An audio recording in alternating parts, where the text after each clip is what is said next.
He shook his head, his eyes haunted as his memory replayed the recon images Judson Howell had relayed directly to his contact lenses, courtesy of that phone attached to his belt.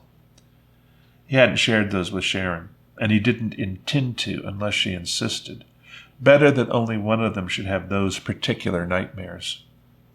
There are spots that had their own Howells, he continued, but they're few and far between, and as nearly as we can tell, none of them managed it on the scale he did. North Carolina, Southern Virginia, what's left of South Carolina, and eastern Kentucky and Tennessee represent the biggest single organized unit of governance in the entire world. Think about that. In the entire world, honey. Everything else is patchworks, bits and pieces, warlords here, county or state governments over there, self-organized communes somewhere else. The only places where central authority held up over big geographic distances were like rural Canada or Australia, where there weren't any people. I mean, theoretically, Canada's still there, but its total population is no more than 15 million or so, and that's less than Howell has right here. And Brazil's still technically intact, but the federal government doesn't really control anything outside the acting capital. The world's broken, babe. Even before the puppies, there were countries that were dysfunctional, let's say. Now, he shook his head again. Now there's nothing but dysfunction once you get past the purely local level. Hell, as far as we can tell, outside from Representative Jeffers, none of our own senators or congressmen are even still alive. And I'm talking about our in terms of the entire damn country. I'm sure there have to be at least some of them left, but we don't know where they are. And even if we did know, Jeffers is right. Vlad left Howell in charge for a reason, and until we can start fixing all the broken places, nobody in his right mind wants to start screwing around with that. I know all that, she said when he paused. Oh, I haven't been watching the data feeds he's been sending you, and I don't want to. Her face was suddenly 20 years older. I can't hug all those babies, Dave. I can't pick them up, feed them, find their moms and dads for them. And if they have faces, then I have to. And the fact that I can't would just... I know. He reached across the table, held out his hand, and she took it. I know, babe, believe me. And that's part of the problem. I did look, and they do have faces. And there are thousands of almost Howells out there who aren't going to trust anybody outside their own little enclaves. People who forded up, dug in to defend themselves and theirs against all comers. Some of them would love to work with us, assuming they could really trust us. Others enjoy being in charge or are sure to figure their claim to the puppy's tech stash is just as good, just as legitimate as Howell's. They sure as hell won't see any reason to leave him in charge of it instead of themselves. But somebody, some one body, for at least the foreseeable future, has to be in charge. Right now, that's Judson Howell, God help him. And somehow, he has to convince all these people not just to let us help them survive, but to come together and build a genuine world government. And how did that work out with the UN? Sharon asked cynically. You're the historian, you and Michael, so tell me again just how well that worked. It never worked because it was never intended to be a government, he replied. Howell's not talking about a debating society or a place to posture on the international stage for domestic consumption. He's talking about a genuine government, one with the ability to make and enforce not just pious policy hopes, but actual law anywhere on the face of the planet. A government that would supersede all other governments, including ours. You're serious, she said slowly after a moment. Dead serious, he nodded. I don't know if even Howell can pull that one off, but I do know that if he can't, nobody can, and we've got to do it. We're one planet with maybe a couple of billion people left on it, and from everything I can see from the limited amount of galactic history I've been able to look at so far, the hegemony's going to want all of us dead once it gets to know us better. What? She stiffened in her chair, his eyes wide, and he shrugged. I've been looking for trends. 75,000 of their years, next best thing to 150,000 Earth years of recorded history isn't something you can just whip through, even with a neural educator. But some things are pretty damn glaringly obvious, and one of them is that the hegemony prizes stability above almost anything else.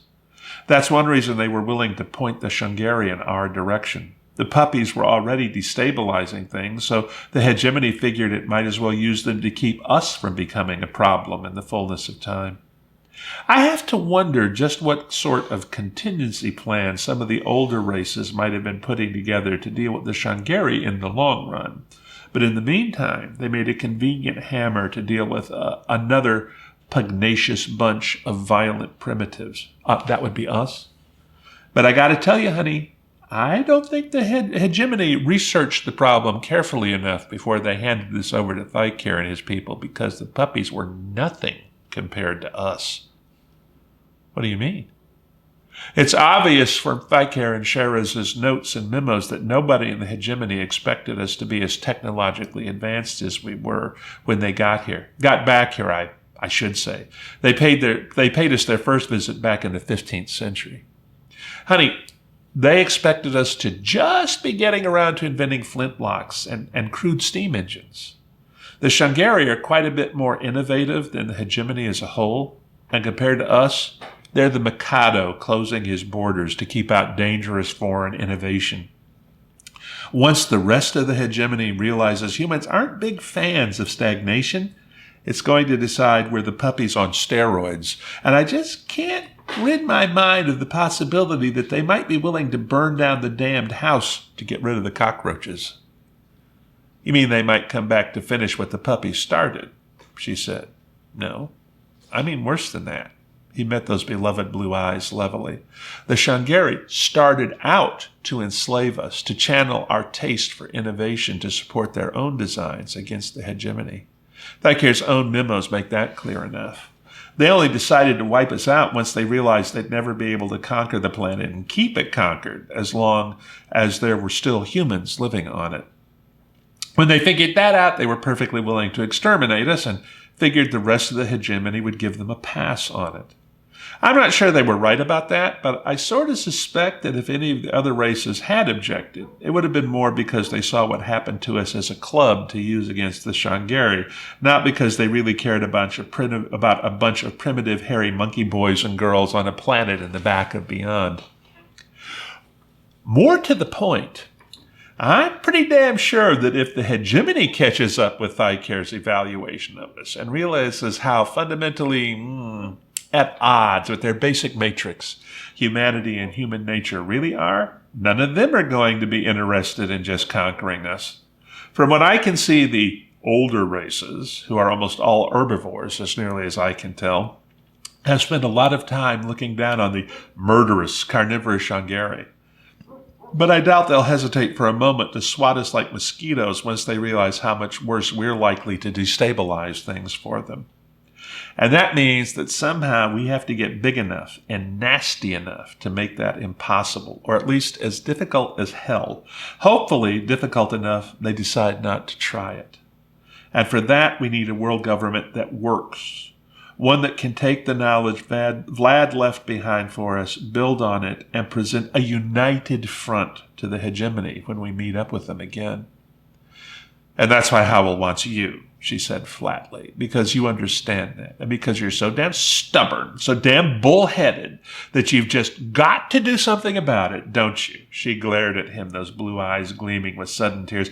Can't just sit here and figure you've done enough, that you can take a few months, hell, maybe even a couple of years, to spend with the people who love you and who thought they'd lost you when Rob brought you brought you home more dead than alive. Damn you, Dave Dvorak, we love you, we need you, and I almost lost you. I know, he said softly, I know, and I love you, and I need you, but I can't just walk away from this. I can't. There are too few of us left, honey, and way too many of the better paid thinkers and philosophers and diplomats are gone. Howell's trying to put together a team that can hit the ground running, get this thing launched before somebody else starts trying to pull the wheel out of his hands. I'm not the best man in the world for the job. God knows I know that, if anyone does. But he's decided I'm the man he's got. And I can't just walk away. I can't because I love you, because I love the kids, because somebody's got to help him do it, and God help me, it looks like one of those somebodies is me. But why you? Because he knows me, now at least, and because he trusts me and knows Pieter, Longbow, and the others trust me too, and because he thinks I'm the best he's got. But the real reason, he squeezed her hand fiercely, the real reason I'm taking this job is that I don't trust anyone else to do what I know has to be done to keep you safe. And I will do anything to keep you and our kids safe. And they're all our kids now, Sharon. Every single one of them out there being hungry and afraid in the dark. Those are our kids. And when the rest of the frigging hegemony gets around to us again, our kids and their grandkids are going to be ready to put a bullet right between its frigging eyes if that's what it takes.